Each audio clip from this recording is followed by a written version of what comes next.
Salam sejahtera Malaysia, denyut nadi suara rakyat bergema di channel ini.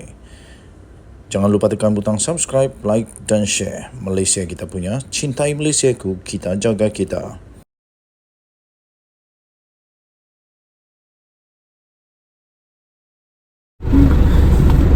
Salam sejahtera Malaysia. Bekas Menteri Kanan ditahan kerana kes rasuah projek telekomunikasi bernilai 2 bilion ringgit Malaysia. Sekali lagi, bekas Menteri Kanan ditahan kerana terlibat dengan kes rasuah projek telekomunikasi bernilai 2 bilion ringgit Malaysia. Sebelum saya jelaskan lebih lanjut, kita sama-sama ingin ingat dululah apa yang terjadi dengan beberapa kes yang terjadi di Malaysia ini. Antara kes-kes yang menarik perhatian beberapa bulan yang lalu ialah kes tentang Menara Kuala Lumpur. Lepas tu yang ini melibatkan dengan TM kerana ada penjualan saham dan sebagainya. Lepas itu apa lagi yang menarik perhatian rakyat Malaysia pada baru-baru ini ialah kes tentang penjana, tentang apa lagi tu kes-kes yang melibatkan berprofil tinggi seperti kes Muhyiddin Yassin, seperti kes Hamzah Zainuddin yang sudah pun dipanggil oleh SPRM untuk memberikan keterangan kerana namanya tiba-tiba pula dikaitkan dengan satu rasuah daripada seorang bos berbangsa Cina yang mengaitkan nama Hamzah Zainuddin. Sekarang ya tuan-tuan dan puan-puan, bekas Menteri Kanan pula. Nah, siapa dia? Mari kita kongsikan. Terlibat dengan kes rasuah projek telekomunikasi bernilai 2 bilion, bekas Menteri Kanan ditahan. Sebenarnya tuan-tuan dan puan-puan yang dihormati sekalian, ini bukanlah berlaku di Malaysia. Untuk Menteri Kanan ini bukan berlaku di Malaysia. Tak ada kena-mengena dengan apa yang saya sebut sebentar tadi. Ini sebenarnya berlaku di Indonesia. Aku pun kena prank juga. Aku bingung. Biar betul siapa Menteri Kanan ni. Rupa-rupanya bukan di Malaysia, di Indonesia.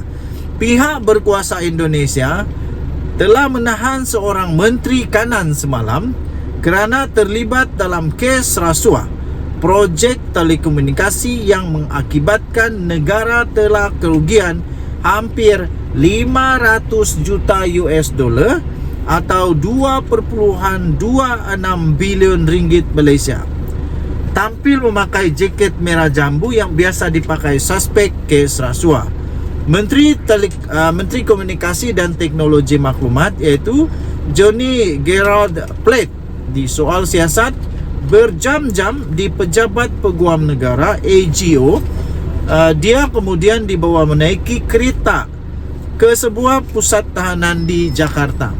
Berdasarkan siasatan pada hari ini iaitu semalam, tarikh berita ini 18 hari bulan Mei. Katanya kami mendapati terdapat bukti mencukupi bahawa dia iaitu Plate terlibat dalam kes rasuah stesen pengkalan pemancar BTS, kata pengarah siasatan jenayah khas AGO Kutadi.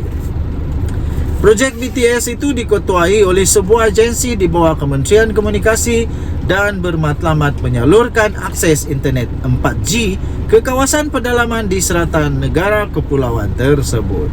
AGO tidak memperincikan peranan Plate dalam kes itu atau berapa nilai suapan yang diterimanya kerana siasatan masih berterusan. Bagaimanapun, penyelewengan itu menyebabkan kerugian keseluruhan berjumlah sekitar 500 juta US dollar, kata pun tadi kepada pemberita.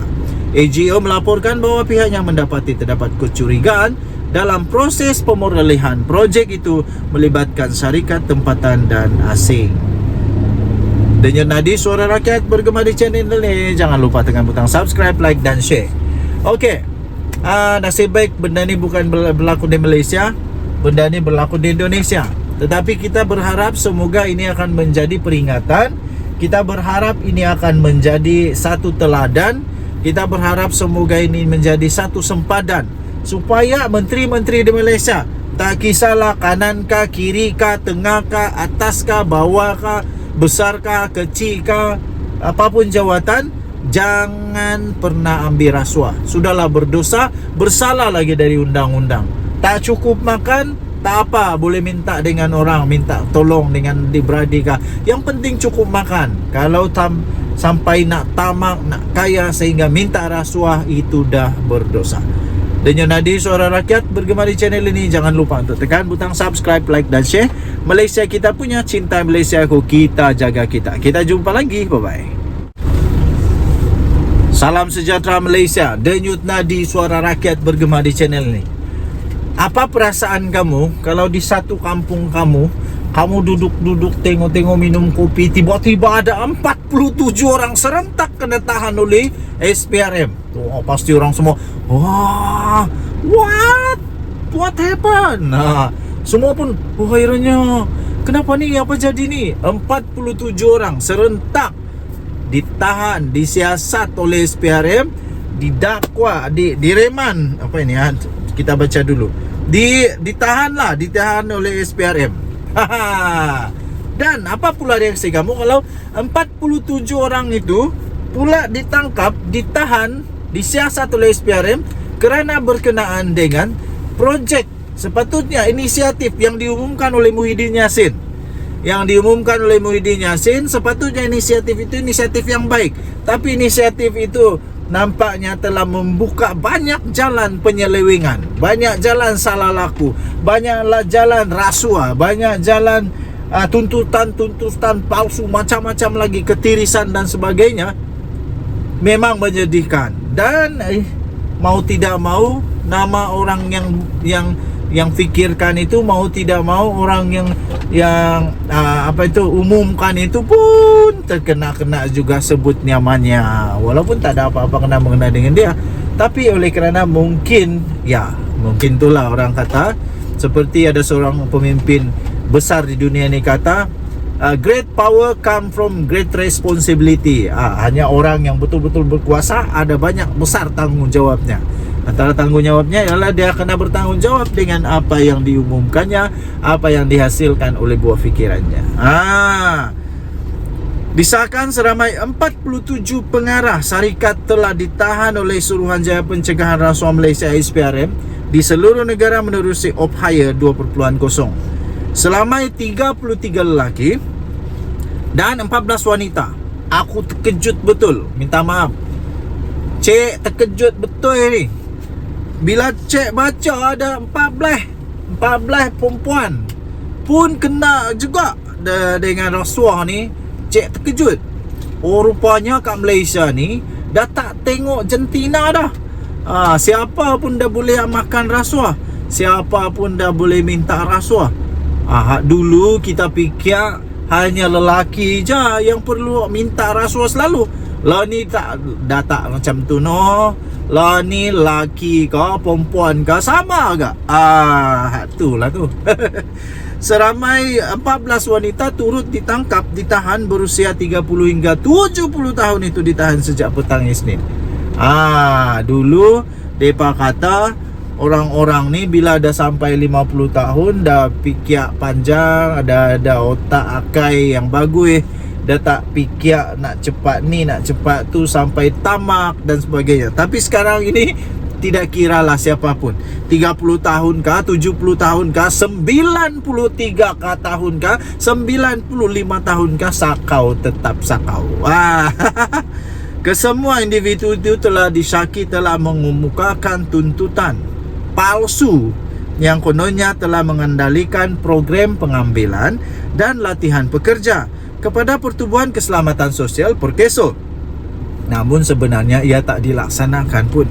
Hak ni lah cik kata membuyuk. Hak ni lah cik kata kau buyuk. Tapuk-tapuk saja membuyuk orang.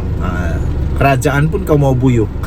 Kalau kerajaan pun kau mau buyuk, aku dah tahulah siapa lagi yang kau buyuk sebenarnya. Jadi sekali lagi, sentiasa ada peluang untuk bertaubat, minta ampun cepat-cepat dengan Tuhan. Tapi kalau ada konsekuens. Segala perkara ada konsekuens. Kena tanggung akibat natijah daripada ketamakan itu. Walaupun saya percaya Tuhan mengampuni kalau betul-betul bertaubat. Denyut nadi suara rakyat bergema di channel ini. Tahniah saya ucapkan kepada SPRM, dan saya juga sebagai admin The Twin TV terus berdoa semoga SPRM dapat terus menjalankan tugasnya untuk terus membentras penyalahgunaan kuasa, ketirisan, rasuah ini, supaya negara Malaysia akan menjadi negara yang maju, sepatutnya maju. Kita jumpa lagi. Selamat pagi Malaysia. Bye bye.